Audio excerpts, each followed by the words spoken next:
Yo, what is going on, guys? Got a video for you here today from the Modern King titled Feminist Tries Dating Women and Realizes That Men Were Right All Along. So let's jump into it. Don't forget to leave your thoughts and your comments. Guys, so I just walk into my apartment, right? And I see this letter on the table and it says, "We are done. Don't text me ever again."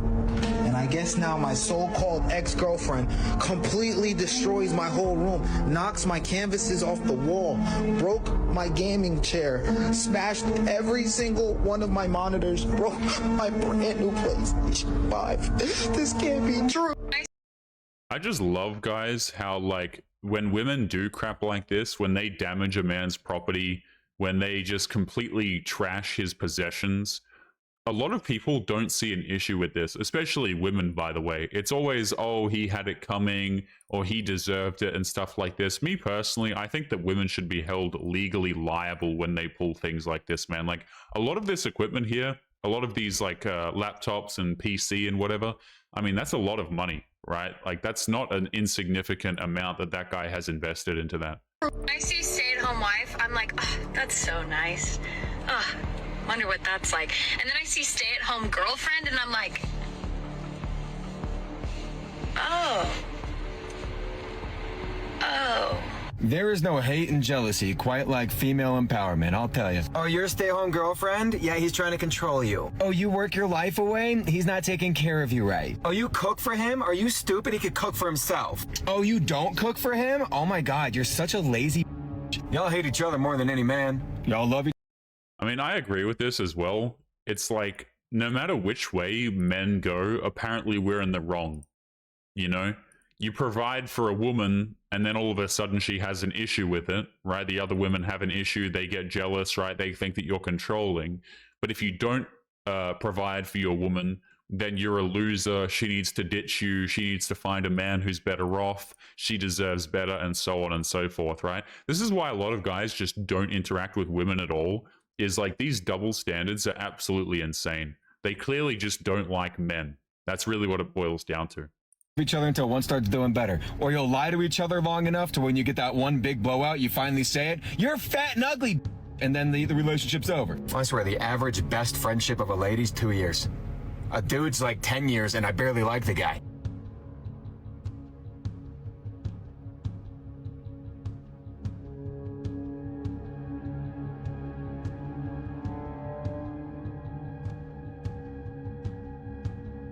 Nora, as Ned, also went on about 30 dates. Did you have any fun? Rarely. It was just an pretty ordeal. unpleasant. Yeah. She says the pressure of Ned having to prove himself was grueling. Nora was surprised that many women had no interest in a soft, vulnerable man. My prejudice was that the ideal man is a woman in a man's body. And I learned, no, that's really not. Do you think women understand what it's like to be a man? Not at all. No clue. No idea. That it took a trip into manhood to help her appreciate her own femininity. I really like being a woman. Did you like being a woman before Ned? I did, but I like it more now because I think it's more of a privilege. I said to her, this is going to be revolutionary because it's been looked at as though men were the perpetrators and women were the victims. Ultimately, Ned told most of his dates that he was Nora. Barbara seemed more open and friendly, and in the end actually apologized for how she had treated Ned. Sorry for being... Please. But after 18 months of deception, she was unraveling. Her checked into a hospital with severe depression. Her views about men have changed forever. Men are suffering. They have different problems than women have, but they don't have it better. They need our sympathy. They need our love. They always say men are over-exaggerating until they experience it for themselves. I believe this woman's name, actually, if I'm not mistaken, is Nora Vincent. And I think after this, so this is the clip that the title of the video refers to. You know, she went out there, she tried to date as a man. I think this woman actually ended up sadly unaliving herself after she went through this whole ordeal, by the way. But I really want you guys to, which is of course very sad, by the way. Don't wish that on anyone, really. But I think one of the most telling parts about this video is how she says that she prefers to be a woman because she understands that it's a privilege, right? She understands that hey, this is significantly easier. And I think this is the way a lot of men feel, right? When they go out on dates, when they try and make things work with women, it's always on them, right? They have to prove themselves in some capacity. You have to provide, you have to do this and that. And then for a lot of these guys, even if they provide everything, a lot of them still get treated like trash anyway. And I think that's really the crux of the issue as to why dudes have stopped putting in this effort, because even men, right, when you go through and you put in all the effort, you still get treated like dirt a lot of the time anyway. There's no gratitude, there's only entitlement. And so the guys have just said, you know what, I'm just going to go my own way, I'm going to do my own thing. I think this is a very, very telling situation, by the way, what this particular woman did. You're homeless. Just buy a house. If you saved $1 a day for a year, do you know how much money you'd have? Roughly $30,000. If you go to a restaurant and you're like, oh, what am I going to eat for dinner? Like, that's the wrong mindset. You should be thinking, how can I buy this restaurant? In my day-to-day life, I don't need a man to fix my car. I'll just go to the mechanic. Do you know what country the Great Wall of China is in? Country? Yeah. Oh, no. If you had to guess. Japanese. If NASA says it's too hot to go to the sun, then why don't we go at night when the sun turns off? Attractive quality about a man is his ability to be soft. What? You're gonna get cheated on. You're gonna lose half your stuff, lose custody over your children, and then end up paying for the dinners with her new boyfriend that she cheated on you with. I love how, like, every woman says this, by the way, guys, right? They always insist that men need to be vulnerable, that we need to open up and talk about our feelings and all this kind of crap. Like, most women simply don't care. And oftentimes they'll treat you like trash if you do this, by the way. Right? Imagine you're dating a woman. I mean, plenty of dudes have actually had this experience, okay? You're dating a woman, you've been seeing her for some time, and then you open up and you tell her how you're feeling and all of this sort of stuff, and all of a sudden she just loses interest in your ass. This is incredible. This is an incredibly common experience for men. And, you know, these same women will be like, oh, why don't men open up to me? But a lot of the experiences that men have had when they open up to women are pretty much just overwhelmingly negative. So why would they? You know, there's no incentive. In fact, it's the complete opposite. Men are disincentivized to open up to women at all. This is incredibly stupid. I just love how it's always a woman saying this crap, by the way. And the reason why they say it is because they don't actually know. Okay? Because when a woman opens up to a dude, it's simply not the same thing, man. You know, a dude's not necessarily just going to lose interest in you because a woman opens up. I mean, women open up all the time, guys. Have you seen their damn TikTok accounts? Every single video is them opening up. My goodness. Let's keep going. Who doesn't happen to be a softie like you. Don't listen to this feminist propaganda.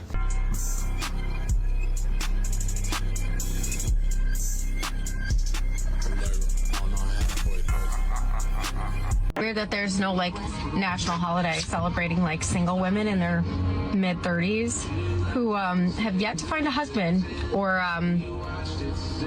have any children. We should be celebrated for being able to continue on with all the bull been through. But that's just my opinion. So here's the thing. Single childless women, especially those in their 30s, they've kind of turned into punching bags online. You know, they're often the butt of the jokes. They get sent empty egg cartons. It's kind of times, and I don't necessarily want to contribute to that, but at the same time, you also have ladies like this one who it's like, are you asking to be taken down a notch when you post videos like this? Because that's what it seems like, the level of...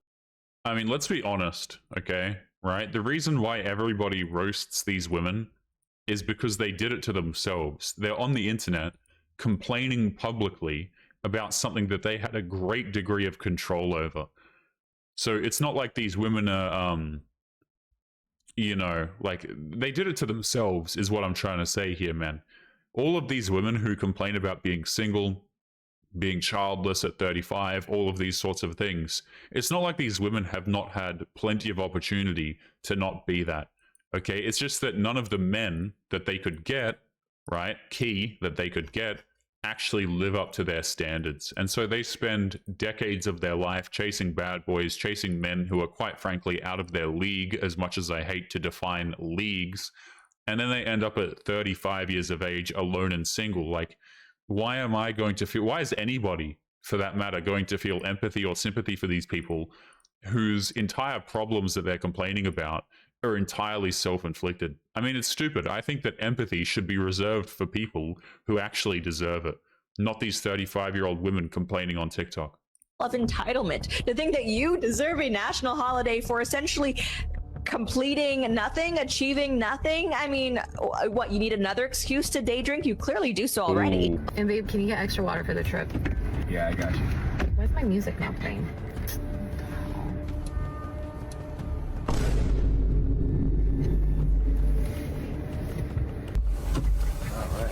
All right, we got water, we're gassed up. Let's do this. You can just take me home. I'm not going on this trip. What happened now? 4 years of my life wasted. You were just a waste of time. You're literally worthless. I told you I've been lied to and you acted like you understood. You got caught. That's why you're quiet, because you got caught. Who is Morgan? You got a girl's name in your Bluetooth, so obviously Morgan was in this car. Go ahead, talk. I'm really curious how you're gonna explain this one. This is a rental car. So I'm assuming Morgan is the last person who drove it. Oh my God, it's almost 5 o'clock. We should probably get going because we're probably gonna get stuck in traffic. Do you want a massage? You know, obviously this is a skit. Okay, these people have set this video up, they're pre-recording it and everything, but let's not pretend like this is not entirely accurate in a lot of situations. Like, you will have these women who completely lose their marbles at dudes, clearly in the wrong. They find out that they're wrong, and then they just want to continue as if nothing happened, you know? And they should, and then they do that, right? They continue, they pretend like everything is fine, like they didn't just completely rip into the guy, you know, make him feel like crap over absolutely nothing. And they just want to pretend like nothing happened. I think that these women oftentimes, man, like, these are the same ones, by the way, that talk about emotional intelligence all the time. These people have no regulation of their emotions whatsoever, and they'll always be the first person to criticize other people. Always incredibly insane. Hey, listen to this. Doctors discovered a food that if you eat it, it causes all this kind of pain and suffering for years. Really? What's it called? A wedding cake. Really? House is burning, you can only take two. Take two what? The options are your girl or your husband, your wife or your husband, your babe, pretty much, right? Yeah. Second, your mother-in-law. Third, your kid. Ooh, my kid first. Ah, fuck. Fourth, $20 million. Ooh, my kid and $20 million. 5 is your dog. Oh! But that's fucked up. You can only take two options. I'll take my dog and my kid. Dog and your kid. Yeah. That's your answer. Dog and your kid. I'll get my dog to buy the $20 million. Nah, stop. She's ring. Dog and your kid. So you're gonna just leave your girl and the $20 million. Yes. And the mother-in-law. Now my dog. I can't see my dog die. That's crazy. My husband and I went to bed at the same time last night. And at like 2 o'clock in the morning, I woke up and he wasn't laying next to me. And I sat up in bed and looked over to see if he was in the bathroom, and the light wasn't on, so he wasn't in there. So I got up, put on my robe, and I walked down the stairs to the kitchen. And he was in the kitchen, sitting at the table, drinking a cup of coffee. And he looked really upset. And I said, honey, what's wrong? What happened? Are you sick? And he looked up at me and he goes, it's the 20th anniversary of the day we met. And I looked at the calendar on the fridge, and he was right. We had met 20 years ago. I said, oh my gosh, I can't believe you remembered that. And he said, do you remember that time when your dad caught us in the back seat of my truck? I said, yeah, I actually do remember that. He said, do you remember when he threatened me with a and said, you either marry my daughter or I'm going to make sure you go to prison for the next 20 years? And I said, yeah, I actually remember that too. My husband said, I would have gotten out today. And you're listening to a man, and he pauses, count to 30, and he'll likely keep going. If you interrupt him, you'll never hear what he truly has to say. I started practicing it, and I would just shut the sometimes, and it would be like, whoa, the things that like men would share with me. And I was like, have I been missing out on listening, like really hearing men? As women, like we have this joy of just chatting, and it's like, oh, it's so fulfilling and it's so fun, and there's like the good kind of drama in it. But a man often will want to tell you the truth. And so he takes his time so that he tells you what is very real to him. True. I love how these women, you know, they treat talking like it's some sort of a sport. You know, oh, I love talking. Talking's so fantastic. I get so much enjoyment out of it. It's like your husband probably doesn't. You know, these people are so incredibly annoying, and it's not that men have an issue with the talking per se. It's just that these women's definition of talking is that they just never shut up. You know, I don't know this woman in particular, but I'm just talking about in general the types of women who this video is referring to. Like, they just talk so much, and they talk about how, well, it's so enjoyable for them, and they actually have no idea how it impacts other people, right? In social settings, it's all about them, it's all about what they have to say, and then they're surprised when people don't want to talk to them, when men only use them for their bodies and all of this sort of stuff. It's like, why else would the man be there if you're that damn annoying in the first place? But guys, we're going to be leaving today's episode there. Don't forget to leave your thoughts and your comments. Make sure you guys take care of yourselves, and I'll be seeing you all in the next one. Peace.